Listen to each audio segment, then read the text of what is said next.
بسم اللہ الرحمن الرحیم۔ محترم ناظرین، السلام علیکم۔ پچھلی ویڈیو میں ہم نے رسول کریم صلی اللہ علیہ وآلہ وسلم کے سدرۃ المنتہا تک کے سفر کے بارے میں بیان کیا تھا۔ سدرۃ المنتہا پر پہنچ کر جبریل امین علیہ السلام رک جاتے ہیں اور رسول کریم صلی اللہ علیہ وآلہ وسلم آگے بڑھتے ہیں۔ پیغمبر اسلام فرماتے ہیں کہ 70,000 چھوٹے چھوٹے حجاب یعنی پردے میں نے طے کیے، جن میں حجاب عظمت، حجاب رحمت، حجاب نور، حجاب کرامت، حتیٰ کہ کل 70,000 اس طرح کے حجاب یعنی پردوں کو ہٹاتے ہوئے پیغمبر اسلام آگے بڑھے۔ پیغمبر اسلام فرماتے ہیں کہ ان حجابوں کو ہٹا کر جب میں آگے بڑھا تو مجھے یہ پتہ چلا کہ آسمان کے فرشتے قرآن کی کن آیتوں کی تلاوت کرتے ہیں۔ میں نے یہ دیکھا کہ وہ فرشتے کہ جو ان پردوں پر مقرر ہیں وہ سب سورہ نور کی تلاوت کر رہے ہیں۔ پھر اسی حجاب کے بعد میں کرسی کے قریب سے گزرا، وہاں کے فرشتے آیت الکرسی کی تلاوت کر رہے ہیں، اور جب میں آخر میں عرش تک پہنچا تو میں نے دیکھا کہ وہاں کے فرشتے سورہ مومن کی تلاوت کر رہے ہیں۔ یہ 3 قرآنی سورے جو ابھی نازل نہیں ہوئے ہیں، ان کو پیغمبر اسلام نے آسمانوں پر سنا۔ حجاب ہٹتے چلے جا رہے ہیں، یہاں تک کہ پیغمبر اسلام فرماتے ہیں کہ جب وہ آخری 70,000واں حجاب میں نے ہٹایا تو اتنا نور میرے سامنے آیا کہ جس کے بارے میں قرآن فرماتا ہے ما زاغ البصر وما طغی، یعنی ظہور نور کے وقت نبی کریم صلی اللہ علیہ وآلہ وسلم کی نظر ادھر ادھر ہٹی، نہ نور سے متجاوز ہوئی۔ اس کے برخلاف جب کوئی شخص سورج کو دیکھتا ہے تو اس کی نظر بے اختیار ادھر ادھر ہو جاتی ہے، اور آپ نے اتنے عظیم نور کو دیکھا اور آپ کی نظر ادھر ادھر نہیں ہوئی۔ پیغمبر اسلام فرماتے ہیں کہ اتنی شدت سے وہ نور تھا کہ مجھے ایسا لگا کہ ساری کائنات میں میرے علاوہ کوئی نہیں رہا، تمام مخلوقات سے رشتہ کٹ گیا ہے۔ دنیا کے انسان، آسمان، آسمانوں کے فرشتے، یہ سب بالکل ذہن سے نکل گئے ہیں، اتنا سکون کا مقام ہے۔ پیغمبر اسلام فرماتے ہیں کہ میں نے دیکھا اتنا تیز نور ہے کہ اگر کسی اور کی آنکھ ہوتی تو شاید آنکھ پگھل کے گر جاتی، اگر کوئی اور ہوتا تو اتنا سناٹا تھا، اتنا سکون تھا کہ شاید اس کا دل بے قابو ہو جاتا۔ مگر 70,000واں حجاب ہٹا کر اللہ کے رسول پورے سکون اور وقار کے ساتھ اس مقام پر کھڑے ہیں، اور یہ بھی پیغمبر اسلام نے دیکھ لیا کہ اتنا زیادہ جو نور آ رہا ہے، سبز رنگ کا ایک پردہ پڑا ہے، سبز زبرجد کا، اس میں سوئی کی نوک کے برابر ایک سوراخ ہے، اور اس سوراخ سے یہ نور نکل رہا ہے۔ اس کی طاقت اتنی زیادہ ہے کہ اگر کوئی فرشتہ بھی دیکھے تو پگھل جائے، اگر کوئی نبی بھی دیکھے تو اس کی آنکھ پگھل جائے۔ مگر پیغمبر اسلام پورے اطمینان کے ساتھ وہاں کھڑے ہیں اور یہ فرما رہے ہیں کہ چاروں طرف سناٹا ہے، یہاں کوئی چیز باقی نہ رہی سوائے پیغمبر اسلام صلی اللہ علیہ وآلہ وسلم کے اور نور الہی کے۔ عین اس حالت میں پیغمبر اسلام یہ ارشاد فرماتے ہیں کہ میں نے سنا جیسے آواز آ رہی ہے۔ یہ سورہ بقرہ کی آخری 3 آیتیں ہیں جو در حقیقت شب معراج اللہ تعالیٰ اور رسول کریم صلی اللہ علیہ وآلہ وسلم کے درمیان گفتگو ہے۔ پروردگار عالم کی طرف سے آواز آئی کہ جو کچھ آسمانوں اور زمین میں ہے سب اللہ کا ہے، اور تم اپنے دل کی باتیں ظاہر کرو یا چھپاؤ، اللہ تم سے حساب لے گا، پھر وہ جسے چاہے معاف کرے اور جسے چاہے عذاب دے، اور اللہ ہر چیز پر قادر ہے۔ پیغمبر فرما رہے ہیں کہ جیسے ہی یہ آواز میرے کان میں آئی، بے اختیار میری زبان سے نکلا آمن الرسول بما انزل الیہ من ربہ والمؤمنون کل آمن باللہ وملائکتہ وکتبہ ورسلہ لا نفرق بین احد من رسلہ وقالوا سمعنا واطعنا غفرانک ربنا والیک المصیر، کہ رسول ایمان لائے ان تمام چیزوں پر جو ان کے پروردگار نے نازل کی ہیں، اور تمام مومنین بھی اللہ پر، ملائکہ پر، کتابوں پر اور رسولوں پر ایمان لائے، اور مومنین یہ کہتے ہیں کہ پروردگار ہم تیرے رسولوں میں کوئی فرق نہیں کرتے ہیں، اور مومنین یہ کہتے ہیں کہ پروردگار ہم نے تیرا حکم سنا اور ہم نے اطاعت کی، اے ہمارے پروردگار ہماری مغفرت کر دے اور ہمیں پلٹ کر تیری ہی طرف آنا ہے۔ جیسے ہی پیغمبر اسلام نے یہ دعا مانگی تو بارگاہ الہی سے یہ آواز آئی کہ اللہ کسی بندے پر اس کی طاقت سے زیادہ بوجھ نہیں ڈالتا۔ ہر شخص جو نیک عمل کرتا ہے اس کا فائدہ اسی کو ہے، اور جو بدی کرتا ہے اس کا انجام بھی اسی کو بھگتنا ہے۔ جیسے ہی پروردگار عالم نے یہ اعلان کیا تو پیغمبر اسلام صلی اللہ علیہ وآلہ وسلم کی زبان پر وہ مشہور دعا آ گئی جس میں انہوں نے اپنے لیے یا اپنے خاندان کے لیے کچھ نہیں مانگا، بلکہ اپنی امت کے لیے دعا کی کہ ہمارے رب، ہم سے بھول چوک ہو گئی ہو یا ہم سے خطا میں کوئی کام ہو جائے تو اس کا مواخذہ نہ فرما۔ ہمارے رب، ہم پر وہ بوجھ نہ ڈال جو تو نے ہم سے پہلے والی امتوں پر ڈالا تھا۔ ہمارے رب، ہم جس بوجھ کے اٹھانے کی طاقت نہیں رکھتے وہ ہمارے سر پر نہ رکھ۔ اے ہمارے پروردگار، ہمارے گناہوں سے درگزر فرما اور ہمیں بخش دے اور ہم پر رحم فرما۔ تو ہمارا آقا ہے، کافروں کے مقابلے میں ہماری نصرت فرما۔ بس ادھر پیغمبر اسلام کی دعا مکمل ہوئی اور ادھر بارگاہ الہی سے آواز آئی، اے میرے حبیب، تم نے دعا مانگی، میں تمہاری دعا کو قبول کر رہا ہوں، اور سنو، اب تمہاری دعا کی وجہ سے میں تمہاری امت کو یہ تحفے دے رہا ہوں۔ اور اس کے بعد مسلسل تحفے دیے گئے۔ پہلا تحفہ یہ دیا گیا کہ اے میرے حبیب، تم سے پہلے جتنی امتیں گزریں سب کی طہارت صرف پانی سے ہو سکتی تھی، مگر تمہاری امت کو میں نے آسانی دے دی۔ اگر پانی ان کے پاس نہ ہو تو مٹی سے تیمم کر کے وہ نجاست کو دور کر کے اپنی عبادتیں انجام دے سکتے ہیں۔ سنو میرا حبیب، تم سے پہلی امتوں کا طریقہ یہ تھا کہ اگر ان کا کپڑا نجس ہو جاتا تھا تو اتنا کپڑا کاٹ کے پھینک دینا پڑتا تھا، مگر تم نے دعا مانگی اپنی امت کے لیے کہ پروردگار، ہم پر وہ بوجھ نہ ڈال جو ہم سے پہلے کی امتوں پر ڈالا۔ تو تم سے پہلے جو نبی آئے، ابراہیم و موسیٰ و عیسیٰ علیہم السلام، ان کی امت کے لیے حکم تھا کہ کپڑا نجس ہے تو اتنا حصہ کاٹ کے پھینک دو، مگر تمہاری وجہ سے یہ حکم معاف ہو گیا ہے۔ اب تمہاری امت کا کپڑا نجس ہو تو فقط پانی ڈال کے پاک کر لے، وہ کپڑا پاک ہو جائے گا۔ اے میرے حبیب، تم سے پہلے کی امتوں کے لیے یہ لازم تھا کہ جب کبھی نماز کا وقت آئے تو نماز مسجد میں جا کر پڑھیں، یعنی پہلے کی امتوں میں نماز گھر میں نہیں ہو سکتی تھی، دفتر میں نہیں ہو سکتی تھی، بازار میں نہیں ہو سکتی تھی، فقط مسجدوں میں ہو سکتی تھی۔ چنانچہ ہر نماز کے آنے سے پہلے ہی انسان کو اپنا کاروبار، اپنا سفر، سب کچھ چھوڑ چھاڑ کے مسجد کی جانب دوڑنا پڑتا تھا۔ لیکن نہیں میرے حبیب، تمہاری امت کے لیے ہم اتنا بوجھ نہیں ڈال رہے ہیں۔ ان کو ہم نے آسانی دی، جس پاک و پاکیزہ جگہ پر نماز پڑھیں گے وہ نماز قبول ہے۔ تبھی تو پیغمبر اسلام کہتے تھے، میرے پروردگار نے زمین کو میرے لیے پاک کرنے کی جگہ بھی بنایا اور سجدے کی جگہ بھی، جہاں چاہے نماز پڑھ لو۔ اب آپ خود سوچئے، اگر یہ پابندی لگ جاتی کہ نماز صرف مسجد میں ہو سکتی ہے تو مسجد کے لیے آپ کو بعض اوقات کتنی دور سے آنا پڑتا۔ پھر چوتھی آسانی، تم سے پہلی امتوں پر 50 نمازیں واجب تھیں، یعنی تقریباً آدھے گھنٹے سے بھی کم وقت میں ایک نماز۔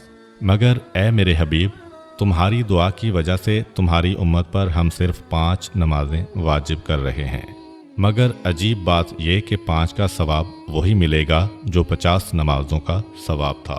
تم سے پہلے جو امتیں گزری ہیں ان کے لیے زکوٰۃ مال کا 1/4 حصہ تھی، اب ہم 40واں حصہ کیے دے رہے ہیں، یعنی پہلے 40 روپے پہ 10 روپے نکالنا تھے، اب 40 روپے پہ 1 روپیہ نکالنا ہے۔